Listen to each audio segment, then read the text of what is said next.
So employee and workers, they have been very well defined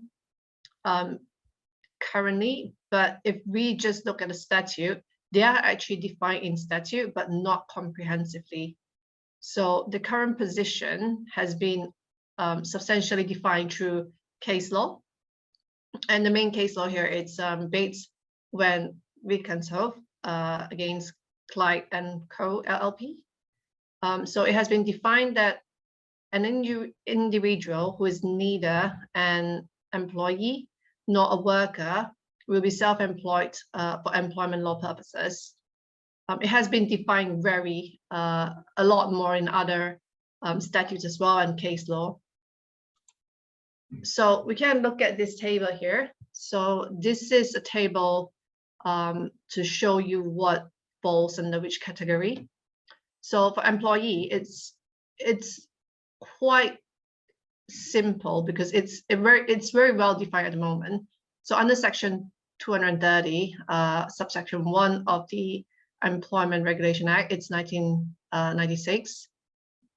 An individual who has entered into or work under or where the employment has ceased, work under a contract employment. I wouldn't go too much into the definition itself, but in general, it's someone who is employed and they have a written contract. And the contract itself is a contract of service or apprenticeship. It has to be expressed, or it can be implied as well, but best to have it in oral or writing. And for workers, there are many different types of workers. There are casual workers, agency workers, freelance workers, seasonal workers, zero-hour workers. For the definition of worker, it is also defined, but there are a lot of disputes that arise from definition of workers. But let's take a look what is the statute definition. So generally, if you have a contract of employment or if you have a contract whereby it's expressed or implied as well, to undertake or perform any sort of work or services for someone else, to the contract whereby the status itself shows that you're working for a client or a customer, then you will be a worker. So generally, if you're not an employee, then you will fit under the category of worker, but obviously there's exceptions whereby those of which will be called self-employed.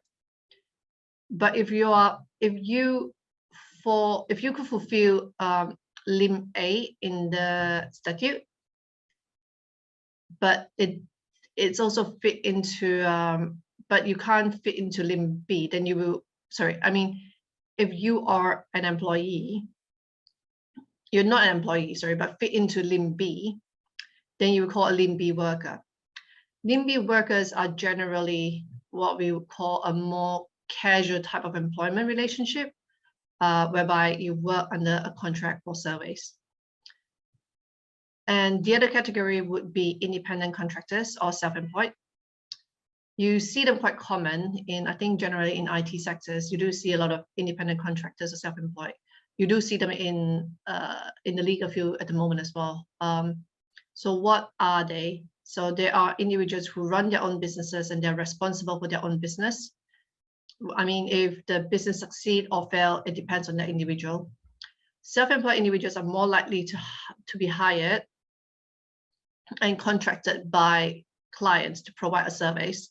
So there are big companies out there who hire contractors in to work for generally a fixed term, 1 year or 2 years period. And they are not paid through the PAYE system. So generally they have to do their own self-assessment after. And they're not entitled to the same employment rights and responsibility as workers or employees. So they're not protected under the employment law per se, because they're not employee or workers.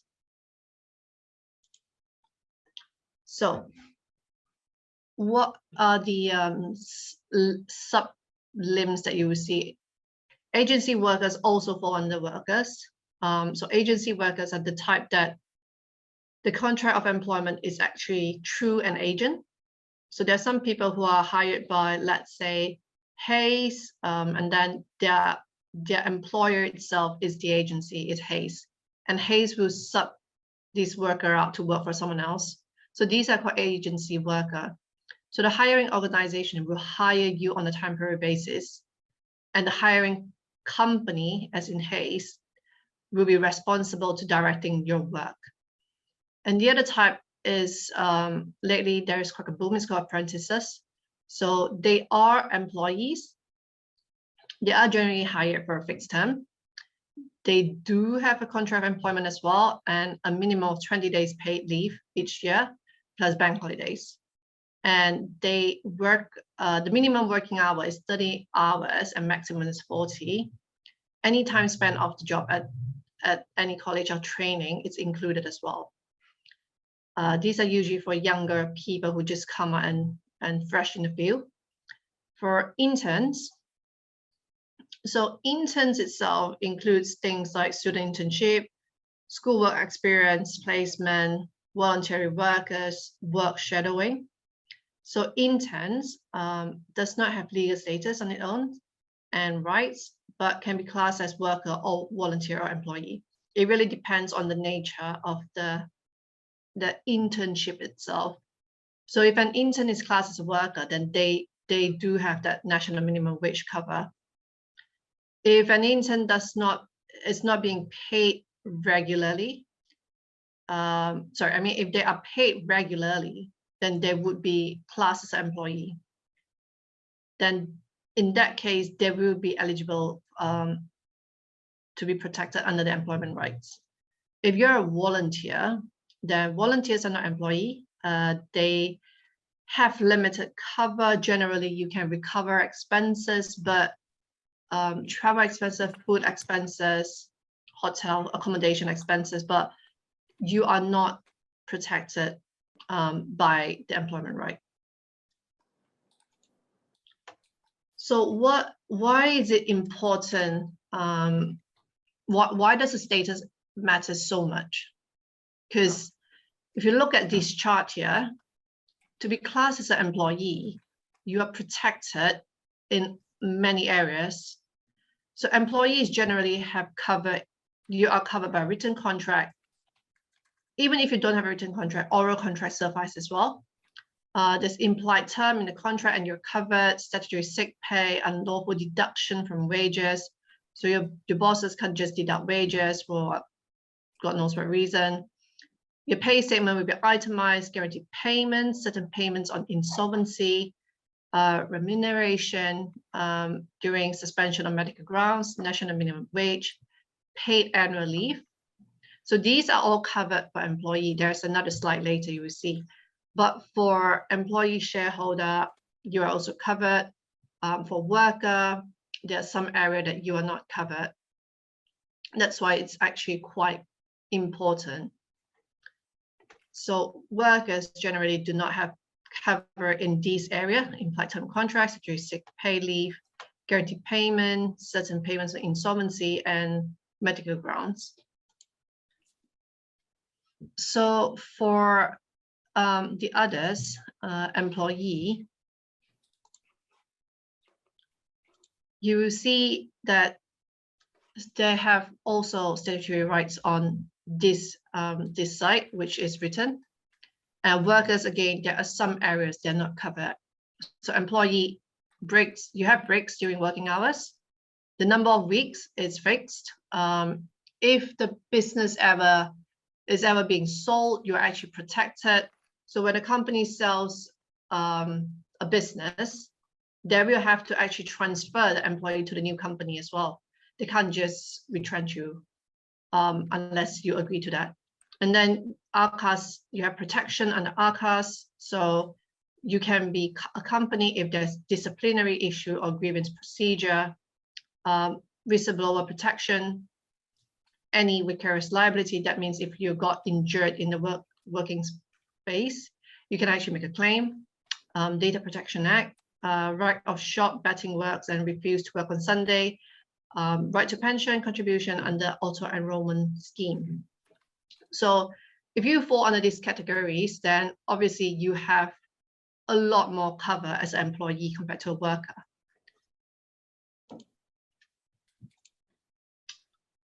And then we move on to the immigration requirements. There are some changes post-Brexit. So generally, people who have the right to work are British citizen. That's a given. People who has the pre-settled and settled status from the EU settlement scheme, indefinite leave to enter, or under 18 or remain, Commonwealth citizen with the right of abort, asylum seeker. So asylum seeker, you have to be careful. Obviously, if you hire asylum seeker, they will generally have an ARC card from the Home Office, but you have to check if there is a status saying that work is permitted. And even that is stated, you have to see whether it's limited to a certain type of jobs. And generally, it will state there, and then the certain type of job is limited to shortage occupations. And the other would be limited leave to remain. And the categories there would be student visa, skilled worker visa, refugee status, graduate visa, this is quite new, postgraduate visa, family visa, innovator visa, the high potential individual visa, which those people who qualify from good university from their home country, global business mobility visa, British national overseas visa. So if you have these statuses, then generally you're fine to be employed. So what are the duties that is borne by the employer themselves?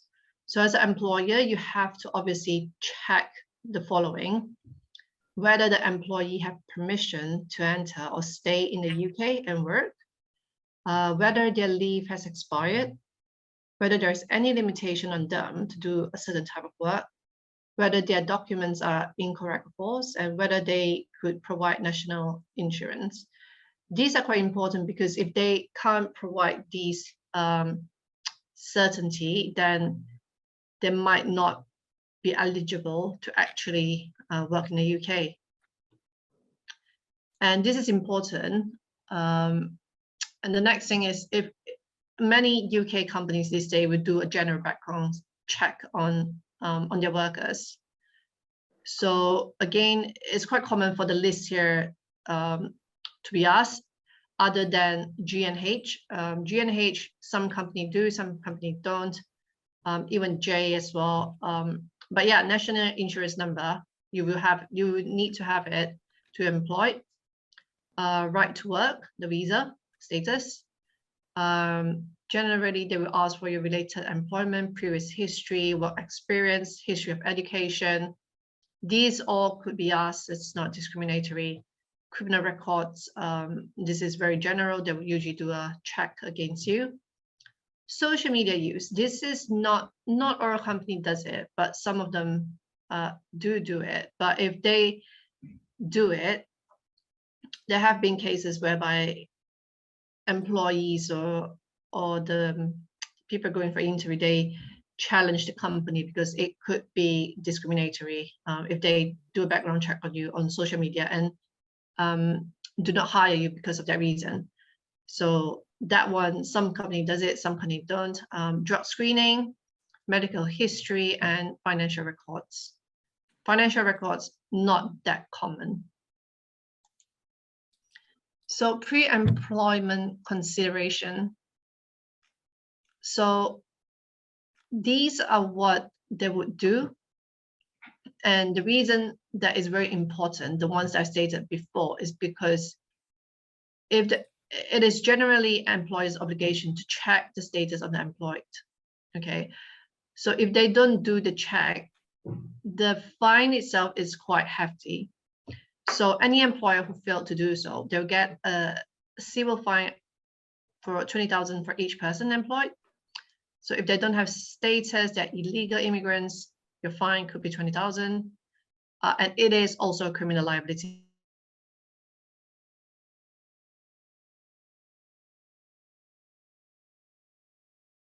For 48 hours, if you are known to have flouted the law. And if you are a company with a license to sponsor, your license could be suspended. You might actually face revocation, downgrading of your sponsor license. So it's actually quite important, because if you don't do this check and you hire someone who's illegal, it is quite detrimental to a company, and I wouldn't advise to run that risk. Okay, employment contracts. So what are the things that you should focus on when you look through your employment contract? So there are these things that are quite common contractually. So let's just go in a broad manner. In a broad manner, in most contracts, employment contracts, you will see that there will be express term. And what is express term? Express terms are terms that you have negotiated with the hiring organization. So they are explicit between parties, either orally or in writing, and always go for the writing, written contract. Implied terms. Implied terms are terms that is not specified in the contract, but it is implied. Things like statutory pay, these are implied because this is a statutory law and you get statutory sick pay. So these are implied. Our company has a workers' duty, these are all implied. Contractual discretion. So these contractual discretion is not that, it really depends on the company.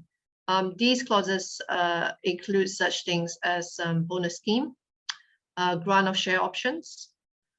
What are incorporated terms? Incorporated terms are general terms, as in most companies will have policies, discipline and grievance procedure, employee handbook, or collective agreement. And then sometimes you do distinguish things like non-contractual term. So these will usually be policies. Again, it will be internal company policy, things like dress code policy. These are non-contractual term, but it is written in the company policy. Pension promise. So most companies will have pension schemes, which you can discuss with the company. Exclusivity term, which is very common in certain sector. Let's say in the legal sector, you will usually have contracts, terms in the contract saying that you can't seek a job within 1 mile of the company, things like that. This is quite common. You can't solicit your client within the next 6 months. This is things like that are exclusivity term. So what are the common express terms clauses? What we have outlined here are the general common express terms, which almost 80% or 90% of the time will be in a contract. So the name of your employer and employee, the title of the employee, and or description of the work, this job scope, employee place of work. This is very important because some jobs have different various locations whereby you have to be. And it has to be clearly written out where's the employer's address. Commencement date, the period of continuous employment. So that means the term. You have the commencement date and then the term of the employment. So generally it will be an open-ended contract if you are an employee. But if you are self-employed or things like that, or you're an agency worker, you have sometimes you get a fixed term contract. The scale of rate pay, which is very important. How will you be remunerated? Bank transfer, things like that. The interval. And yeah, example, weekly or monthly. The term and condition relating to working hours.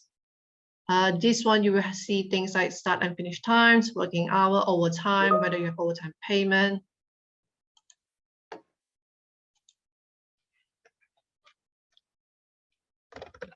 And then the next one will be provision and condition relating to public holidays, annual leave, sickness, absence from work, and sick leave. The next one will be terms and condition relating to pension scheme. Not every firm has a very elaborated pension scheme, but some do. And proof of current participation in state pension scheme. So these are very general, well, actually commonly seen in most employment contracts. So these are the general common express terms, clauses that you will see in an employment contract. And you should actually see if they are not in your contract, you should actually raise it with your employer. And we have another continuing list here, which is if your employment is not permanent, it should outline the period of expected continued employment, or if the contract is for a fixed term, then there should be a date of termination. The contract itself should also detail any disciplinary rule, and if there's any way the firm will deal with dissatisfied or any disciplinary decision, it should actually be outlined, whether it will be referred to a company handbook or it will be dealt with in the contract itself. The next one is whether how the company would address or redress things like grievance, whether they have a procedure, and what are the applications that they have to deal with. The duration of large envelope, and then whether both the employer and employee can deal with the duration. Details like collective agreements, detail of the following relation to any assignment outside the UK. So I think the last few is not so common, but if you were to work in different jurisdiction, then in general, it should be written in there, due to the fact that, or actually you can actually have another clause that says that you're allowed to change the contract, because that is quite important. You need to know the length of the assignment, whether you'll be paid extra, will there be any top-up payment on top of your salary, because the fact that you're actually being employed, being deployed outside the UK. So what are the rights during employment? So for working hours, it should usually state the maximum hours, but if it's not, then you are protected under the Working Time Regulation 1998, which requires that the average work week not to exceed 48 hours. You can, if you were to sign an opt-out agreement, then you may opt out the 48 hours per week limit, but this will have to be done through written agreement. The opt-out agreement generally will give you time to consider the agreement, and it gives you the right to terminate it no more than 3 months notice. The opt-out agreement must be entered into voluntarily, so the company can force you into it. And if you refuse to sign it, the company can actually penalize you that. And for night workers, for let's say doctor, nurses, employers must take all reasonable steps to ensure that the night workers' normal work hours do not exceed an average of 8 hours. And in any 24 hours period during that time, during the 17 weeks reference period, night shift worker must also be given health evaluation free of charge if they do deal with like periodic night shifts. For young workers, generally anyone who workers over 15 but under 18, they can't take more than 8 hours a day or 40 hours a week. So wages. The current standing national minimum wage and national living wage rate is, you could see there, I have a chart there. Anyone over 23 and over is £9.50. 21 to 22 is £9.18. 18 to 20 is £6.83. Under 18 is £4.81. Apprentice is £4.81. Itemized pay slips. So all employee must be provided with itemized pay slip. So it will set out generally your wages, any deductions, things like national insurance contribution, the net wage payable, and if If there's anything different, they will state there, and they will also say the method of payment. Next thing is tax and social security contribution. The pay-as-you-earn PAYE system will generally deduct the tax directly from your salary. National health insurance contribution. So in the UK, you have to pay this. It is actually paid by both employers and employees. It's a contribution. So pension. So if you are taking the stakeholder pension scheme, any employer who employs 5 or more employees. So if you work in a company who has like 5 or more employees, and who does not already provide appropriate pension arrangements, they must designate a stakeholder pension scheme into which employees can join if they wish to. So always check if your company, even though they're small, but if they're large enough, 5 or more, then they should give you this option. So, but obviously no employer is obliged to contribute to the scheme, so they don't have to actually contribute to the scheme. So the arrangement must be made to enable employees to, so what generally they're saying is the employer is not obliged to actually contribute into the scheme, but the employees can obviously put their own sum into this pension scheme contribution. It would directly be deducted from income. So holidays. In the UK, there are public holidays and bank holidays, and then you're entitled to minimum annual leave. That would be at least 4 weeks paid annual leave. Then statutory sick pay. So the statutory sick pay is a scheme whereby if you're sick, you can actually still get paid, but they're usually much lower than your weekly wages. Some companies do offer contractual sick pay arrangement whereby they actually give you full pay during this number of sick days in a year. So some companies offer things like every year you have 10 days sick leave. But if you don't have that scheme, then you might want to opt in for the, not opting in, but if you're sick, you can obviously claim the statutory sick pay. Any contractual sick leave that is being paid, it will be deducted from any statutory sick pay. So this is quite important. Best to negotiate with your company, see if they offer contractual sick pay. So under employment right, as an employee worker, there's such a thing that the employer has to make sure that they bear the responsibility of health and safety. So employer are responsible to take care of the safety of their employees. There's also such thing as stress management, health and safety policy, and they should also offer consultation with the employees if there's any issue.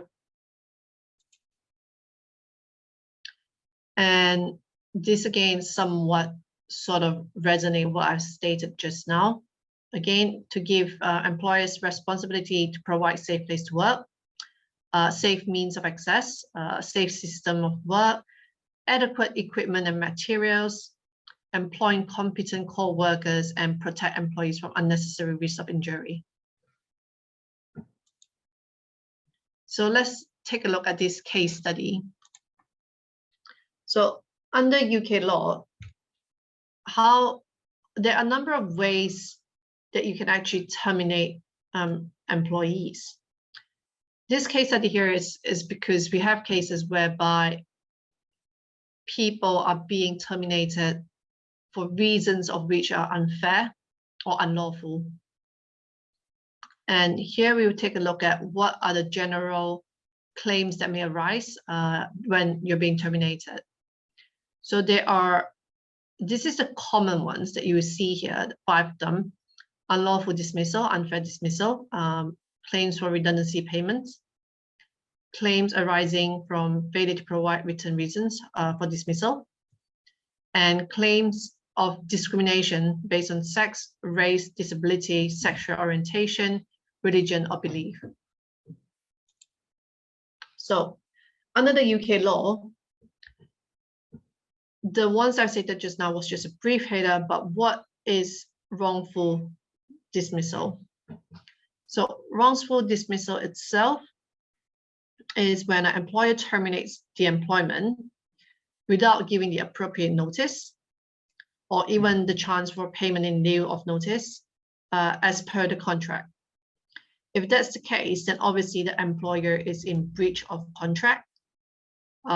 Alternatively, if the employee was employed under a fixed term contract, but they're terminated before that period, then again, as an employee, you can actually make a claim for wrongful dismissal. What is unfair dismissal? Unfair dismissal is when an employee who have worked for more than 1 year or more with the same employer, you will have the right to use this thing as unfair dismissal. Claim for redundancy payment, dismissal procedures. So you can maybe claim under this if there's misconduct, poor performance, sickness, or redundancy. Layoff payments, written reason for dismissal. So this is what you should generally have when you're being terminated, or grounds that you can actually bring. So common question and answer, we have formulated, well, a few questions that we commonly get from our clients. So I will just go through it and then I'll give you a chance to ask some questions. So we come across questions like, are bank holidays in the UK statutory or public holidays? So bank holidays are not public holidays per se, they're not national holidays. So company can actually ask you to work on bank holidays. So a lot of bankers, that they are not required to work on bank holidays, but it really depends on the employment contract. So if your employment contract states so, then you will have to work. There's no general legal right to take leave on bank holidays, although it is a common practice for most companies. And how is sick leave paid and unpaid divided in the UK? How can it be taken? So employers must generally pay employees and workers if they meet the eligibility criteria under the SSP. So how would you be eligible? You can only be eligible if you have taken 4 consecutive qualifying days off. So it has to be 4 consecutive days, qualifying days of work. The days would normally require them in which, so if you take, let's say you don't work on a Saturday, Sunday, but you're sick since Friday to Monday, those are not qualifying days, because qualifying days itself, it has to be day that you normally work. So when you are eligible for that, then you have to also earn an average of at least 123 per week. Notify the employer before tax that they are sick during any period. Then the employer has set up within 7 days of SSP is £99.35 per week, and or up to 28 weeks can be paid. The employer usually does not have to pay SSP for the first 3 days of sickness. These 3 days are called waiting days. And SSP is the minimum amount that the employer must pay. So in general, they don't have to pay anything more than what is written in the statutory sick pay amount. So I would say check your employment contract, see whether there's a workplace policy, whether they would actually do a different type of payment scheme, whether there's contractual sick pay leave. That would actually be the best thing. So what's the difference between national insurance and pension? What do they do? How do employers and employees contribute? So national insurance contribution, you will have to pay that to qualify for certain benefit in your pension, in the state pension scheme. So national insurance contribution are collected based on earning from the employment or self-employed, so it's automatically deducted. They're not paid from your pension. And when you're working, you pay national insurance automatically, like I said, and receive a qualifying year if you are employed by an employer and earn more than 242 per week. If you're self-employed, you may not be entitled because you earn less than 242 per week.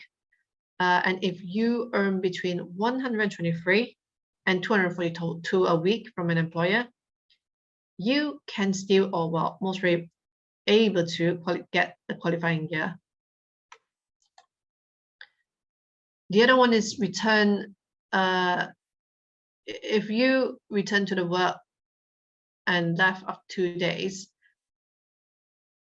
found that you're not, sorry, this, I think this was phrased wrongly, found that you're not right to do not want to contract, but so sorry, this is written by one of the inquirer, but I got 1.5 days pay from July to now, have not been chased to net back 1 day. Okay, so this inquiry is asking if they only work 2.5 days, the employer did not pay them back, what can they do? So what we have replied is they could actually report to ARCAS, but the problem with this, if they want to pursue it further, it's going to be difficult because the legal cost itself is going to be expensive. Hence, our advice is for this person to actually seek and report to ARCAS and deal with it directly with the company, because it will be cheaper and it makes more financial sense to do it that way.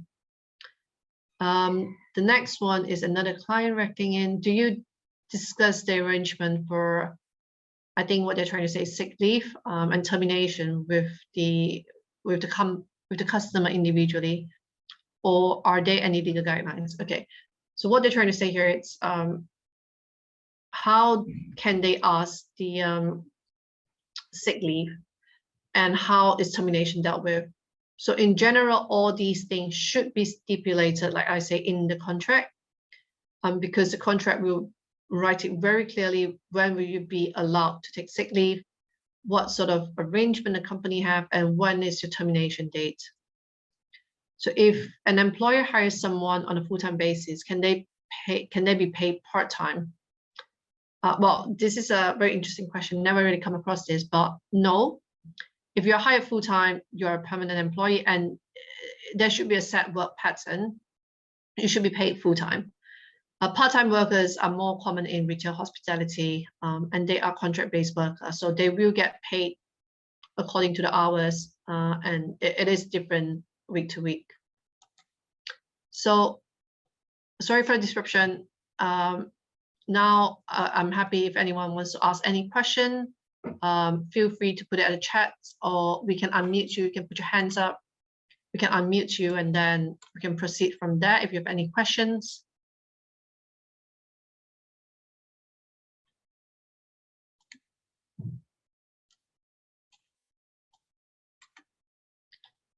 We'll just give a few more minutes if there's any questions. I know it's about lunchtime for everyone.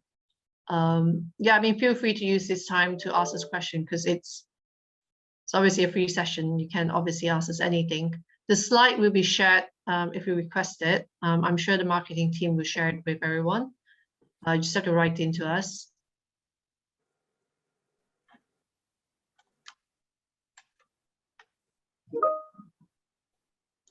So there's a question here.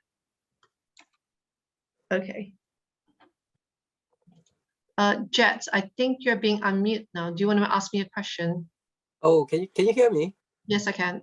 Yeah, can I check something with you? Let's say that one of the worker has left the previous organizations. That normally is based on the regulations of in UK. So whatever you work as a part-time or full-time, you are entitled to pay for your national insurance. How about when one of the workers have left the organization, when he checks under the tax PAY scheme, it shows that there is no tax has been submitted, but it was being deducted from the payslip for every month. So when the worker check back with the employee, they say that, oh yeah, they make a mistake. They have submit the wrong tax to a different date of birth. And even though when she left the job, they normally will issue a P45.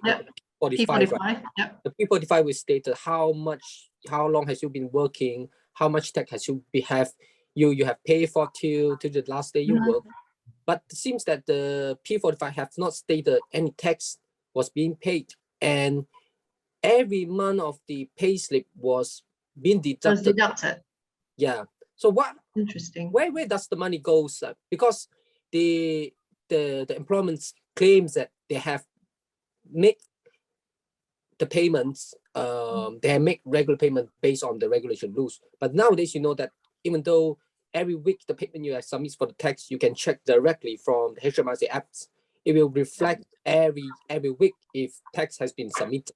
Yeah. But none of this has been shows, even though this have been the details has been updated correctly, all data will have been have been submitted once again, but it doesn't shows at all. So Okay. yeah. Yeah. Have you, well, are you the employee, or this is just a question? Are you the employee or employer? Because it's easier for me to give the perspective. It's employee. Employee. So you're the employee, then you check with the company. They say that they have made an error. Have they rectified the error?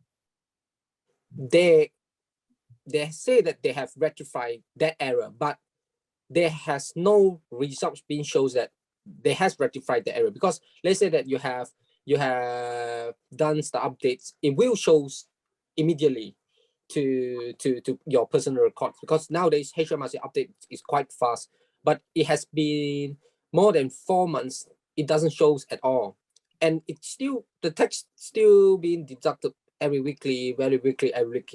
So I was wonder, where does this pot of money has been go, because it's not being paid to government directly.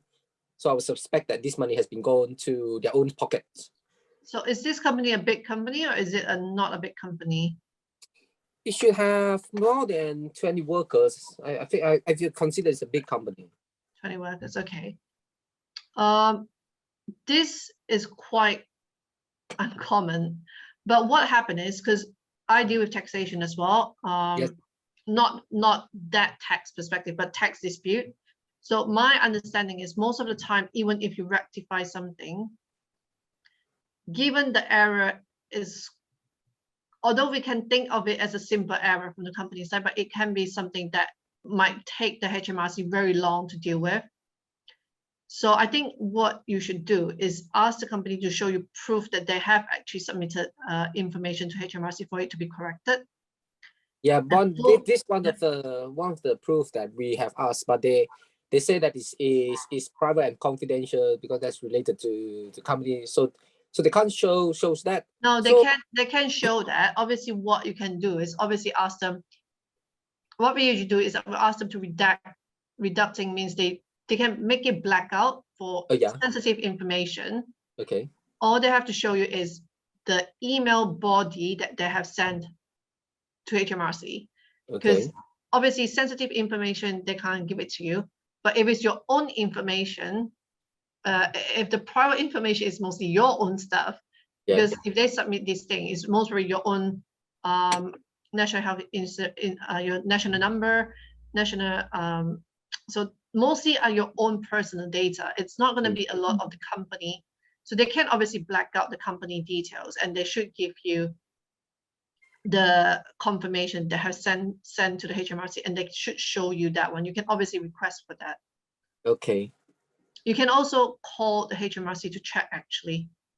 Yeah, we did call. HMRC did issue one of the letter to show they will send a letter that to prove that there's no tax has been submitted from this company your previous. Okay. Yeah, we got a record as well. We did show them as well. The HMRC did reply to us for this case. Yeah. Okay, so actually maybe your company hasn't been doing anything then. If HMRC say that they have not received anything, it seems to me that, well, I can't give certainty what your company is doing, but I mean, generally HMRC should have received correspondences if your company has been doing it correctly. Oh, okay. Okay, yeah. That's good. Thanks for letting me know. Okay, no problem. Okay. No problem. Thank you. Anyone else with any question?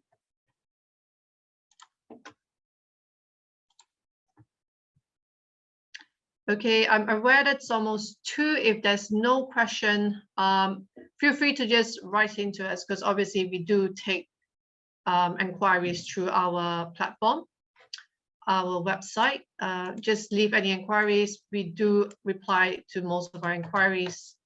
That's it. I mean, feel free to obviously add our social media. We are very active on all our marketing platforms. We have YouTube, Instagram, LinkedIn, Facebook, Twitter. We also have WeChat and the Chinese platform, the Rate Books. So, well, hope you enjoy the talk, and thank you very much, everyone. And sorry for the disruption before.